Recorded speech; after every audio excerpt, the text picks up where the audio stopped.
Welcome back to Contemporary Black Voices, where we're talking to Mr. Frank Dunn about racing pigeons and homing birds. We talked the last segment about a lot about the mechanics of the birds and how many birds he had.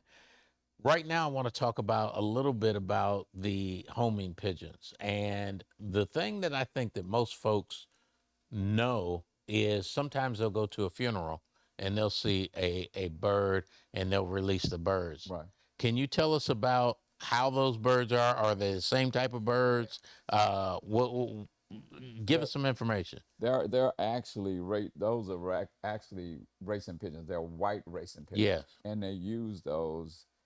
They call them doves. They're not doves. Those are and they may use the same birds 2 or 3 times a day for different funerals. They'll go and go home. They go catch them and come back to do another funeral or do a wedding that night or whatever. But they are race birds. They are race birds. How good they are as far as the races go, I don't know, but they can they can make it home, for from the distance that they're there. I had a couple of friends of mine that were doing real well with that. So it sounds like to me that you personally would not prefer an all white pigeon for a racing bird. I, you know, I'm gonna take whoever wins. Okay. If the bird wins, can come to my house and beat my birds, he in. And I'll figure genetically how to breed it out where it won't show up Okay. the right way. Because what happens with them, and I'm going to go real deep with this. What happens when those white feathers they start frailing, Mm-hmm. which means they break off around the edges. So as the distance go on, they'll break off and they can't get a full thrust on their wing. Okay, okay. So tell us something back to the racing birds. Tell us something, give us a nugget that that most folks wouldn't know about racing pigeons or that would be fascinating. Well, I don't know how fascinating this is, but it was, several years ago, I had was I had one. I've been winning races forever, and I'm not saying that to be arrogant. I just have.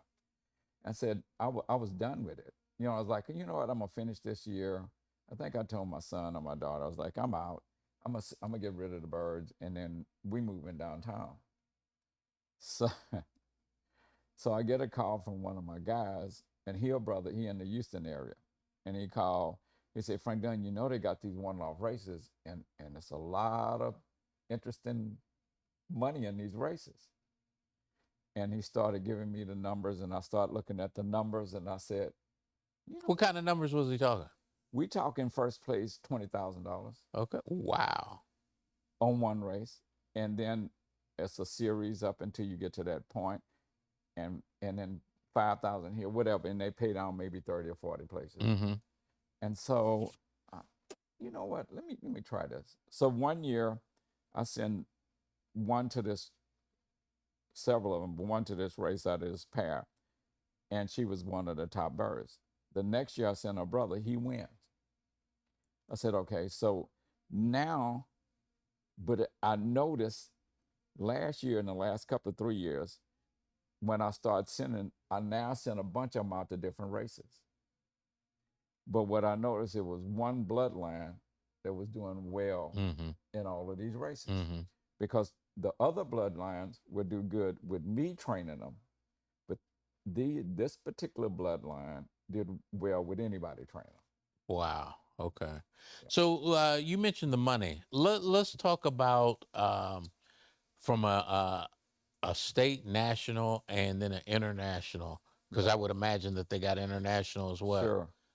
What the high end is and what the low end is. In the United States, we're low end. Matter of fact, I talked to this vet, one of the top vets in the world for racing pigeons. He doesn't even come to America. He goes to Mexico. Mexico have 20,000 bird releases on races. We Wow. have 1,000. Wow. And then in Europe, all up and down Europe. So I got a friend of mine that owns a supply place in Belgium. And as I'm talking to him, and when we were off on something, his name is Lexio, and I call him Lex. I say, Lex, how many $1 million races do the Chinese have? He say, Frank, too many to count. What? Yes, yes, $1 million yes, races. yes. And not only that, the highest priced bird that was 3 years ago was $1.4 million. Wow. Was that now that wasn't the purchase price. Yes, The purchase price yes, was how much? 1.4. Wow. And that was what I got from China. So when they have the open bidding sites, auction sites that you can go to, and you can watch them fighting each other on the bids all the way down to the closing deal on the bid. So I'd ask you in the first segment about how many black folks are really involved in this. Do you see a certain area of the country like the South or someplace that Stronger is we got them in the South, but they're stronger east. are they? Yes, I got Like where well, is? I got Mississippi, but I got my Virginia group, and then it's the Maryland group, and yeah, because we have our own little network that we Mm-hmm. communicate back and forth with. Mm-hmm. We even trade birds back and forth too. You do? Sure, sure. Why would you trade a bird? Well, if he has something that I want, Mm-hmm. and vice versa, Mm-hmm. we'll trade it, or we'll bring the pair together, mate them, and split the babies and send them back. Okay. Yeah, because you want to keep the genetic pool strong, and you want to make them. That's how the top people stay at the top. You know, something I know about you is you've been very strong in track and field Yeah, and wanting to participate in that. yeah, sure. The question I have for you is, does that did the birds come first, or did the track and field come first? The birds came first. And what is the correlation between the two? It's a major correlation. Major correlation.